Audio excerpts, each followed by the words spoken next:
Já na velhice, isolado no Engenho Novo, Bento Santiago decide escrever suas memórias. Conhecido pelo apelido de Dom Casmurro, dado por um jovem poeta que o achou calado e fechado, ele aceita o nome como definição de seu próprio temperamento. Vive só, numa casa construída à semelhança daquela em que passou a infância. Como se reconstruir paredes pudesse também reconstruir o passado. Seu objetivo declarado é atar as duas pontas da vida, compreender como o menino apaixonado se tornou o homem desconfiado e solitário que agora narra. Bento volta à infância no bairro do Mata Cavalos, no Rio de Janeiro. Filho único de Dona Glória, viúva rica e profundamente religiosa, cresce cercado de cuidados. Antes mesmo de ele vir ao mundo, a mãe já tinha feito uma promessa.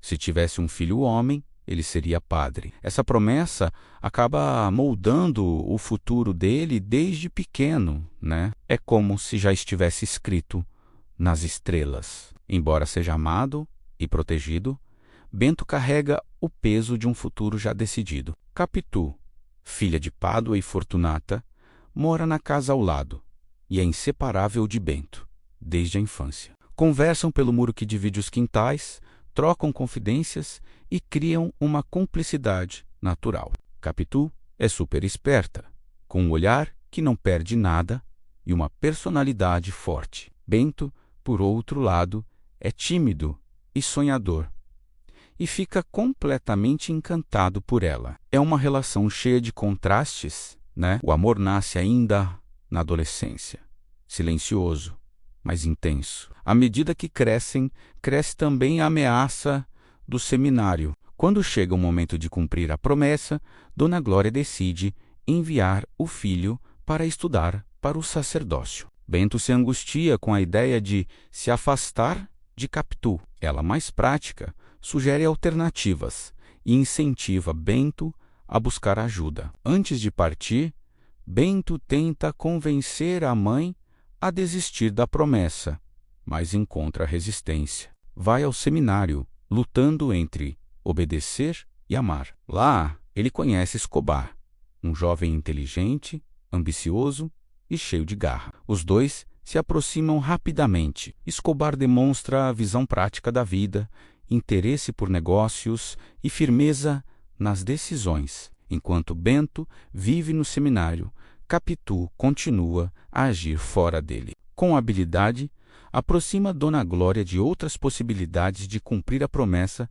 sem obrigar o filho ao sacerdócio. Após reflexões e influências externas, Dona Glória decide liberar Bento da obrigação religiosa. A promessa poderia ser compensada por outras formas de devoção. Bento deixa o seminário e retorna ao convívio com Capitu. A alegria do reencontro confirma a força do sentimento entre eles. Logo, eles se casam, celebrando um amor que superou muitos desafios. Escobar sai do seminário e se casa com Sancha, amiga da Capitu. As duas famílias se aproximam, se encontram com frequência, compartilham refeições, conversas e projetos. Escobar vai muito bem nos negócios. Bento se forma em direito, mas sua carreira não brilha. Durante esse período, a vida parece estável. Nasce Ezequiel, filho de Bento e Capitu. A criança traz alegria ao casal. No entanto, pequenas observações começam a inquietar Bento. Ele nota traços físicos e gestos no menino que o fazem lembrar Escobar. A princípio, são pensamentos passageiros, mas gradualmente ganham força. A amizade com Escobar continua, mas Bento passa a observar com atenção redobrada a convivência entre o amigo e Capitu. Não há evidências concretas de traição, apenas impressões subjetivas. O narrador observa que as suspeitas nascem mais da insegurança de Bento do que de fatos comprováveis. A tragédia chega quando Escobar morre afogado em um acidente no mar. A morte repentina causa comoção. No velório, Bento fixa o olhar em Capitu, interpreta sua expressão de dor como algo profundo demais. A partir daí, a dúvida fica marcada na sua mente. Ele começa a revisitar o passado. Lembranças da juventude, conversas antigas e olhares trocados ganham um novo significado por causa do ciúme. O crescimento de Ezequiel reforça suas suspeitas, pois Bento insiste em enxergar no filho semelhanças com o amigo morto. O clima em casa fica pesado. Capitu nota a mudança em Bento e tenta entender, mas ele não se abre com ela. Bento decide se afastar e criar distância. Envia Capitu e Ezequiel para a Europa, sob o pretexto de proporcionar melhores oportunidades. A separação ocorre sem escândalo público, mas representa o fim do casamento. Capitu vive no exterior até sua morte, sem jamais ter sido formalmente acusada ou julgada. Ezequiel cresce sem o pai, se dedica aos estudos e ama a arqueologia. Anos depois, também morre jovem, deixando Bento ainda mais isolado. Na velhice,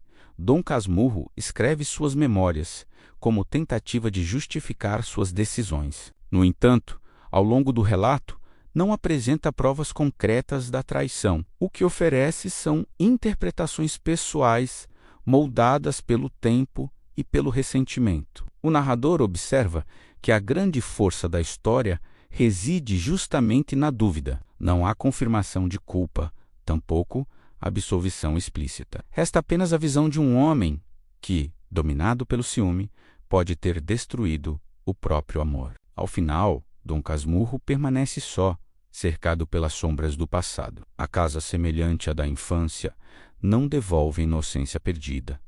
A escrita não apaga a incerteza. O que fica é a dúvida.